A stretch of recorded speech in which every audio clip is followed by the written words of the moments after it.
Hello friends, ओम श्री गणेशाय नमः। जय श्री कृष्ण। आप सभी का स्वागत है आपके अपने यूट्यूब चैनल पर। फ्रेंड्स, आज हम आपको इस वीडियो में बताने जा रहे हैं माघ मास महात्म्य के 13वें अध्याय की कथा के बारे में। फ्रेंड्स, वीडियो शुरू करने से पहले आपसे रिक्वेस्ट है, अगर आप हमारे चैनल पर नए हैं और आपने अभी तक चैनल को सब्सक्राइब नहीं किया है तो प्लीज सब्सक्राइब कीजिएगा चैनल को, साथ ही प्रेस कीजिएगा बेल आइकन को, जिससे नए वीडियो से रिलेटेड नोटिफिकेशन आपको तुरंत प्राप्त हो सके।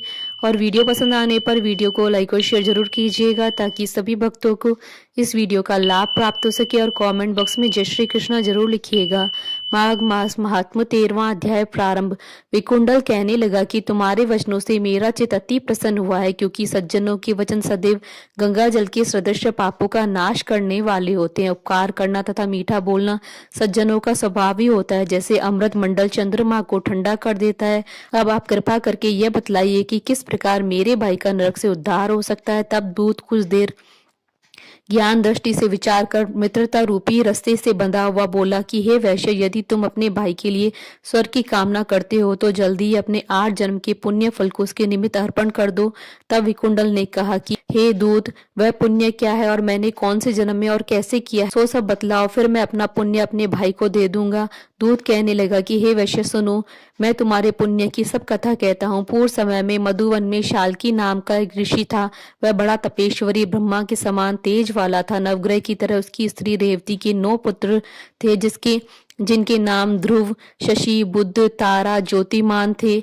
इन पांचों ने गृहस्थाश्रम धारण किया तथा निर्मोह, जितमाय, धान्यनिष्ठ और तथा गुणातक ये चारों संन्यास ग्रहण कर वन में रहने लगे। ये शिखा सूत्र से रहित पत्थर और सोने को समान समझते थे। जो कोई अच्छा या बुरा उनको अन्न देता वही खा लेते, और कोई कैसा भी कपड़ा देता उसको पहन लेते। सदैव ब्रह्म के ध्यान में लगे रहते थे। इन चारों ने व्रत, शीत, निद्रा और आहार सबको जीत लिया। बस चर अचर को विष्णु रूप समझते हुए मौन धारण करके संसार में विचरते थे। ये चारों महात्मा तुम्हारे घर आए।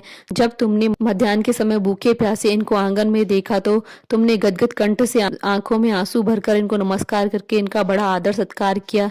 इनके चरणों को धोकर बड़े प्रेम से तुम इनसे कहने लगे कि आज मेरे अहोभाग्य है, आज मेरा जन्म सफल हुआ है, मुझ पर भगवान प्रसन्न हुए हैं, मैं सनात हुआ। मेरे माता पिता, पत्नी, पुत्र, गौ आदि सभी धन्य हैं जो आज मैंने हरि के सदृश आपके दर्शन किए। सो हे वैश्य, इस प्रकार तुमने श्रद्धा से उनका पूजन किया और चरण धोकर जल को मस्तक से लगाया। फिर विधि पूर्वक इनका पूजन करके तुमने इन सन्यासियों को भोजन कराया। इन सन्यासियों ने भोजन करके रात को तुम्हारे घर विश्राम किया और ब्रह्मा के ध्यान में लीन हो गए। इन सन्यासियों के सत्कार से जो पुण्य तुमको मिला है सो मैं भी कहने में असमर्थ हूँ, क्योंकि सब भूतों में प्राणी श्रेष्ठ है। प्राणियों में बुद्धि वाले, बुद्धि वालों में मनुष्य, मनुष्यों में ब्राह्मण, विद्वानों में पुण्यात्मा और पुण्यात्माओं में ब्रह्म ज्ञानी सर्वश्रेष्ठ है। ऐसी ही संगति से बड़े बड़े पाप नष्ट हो जाते हैं।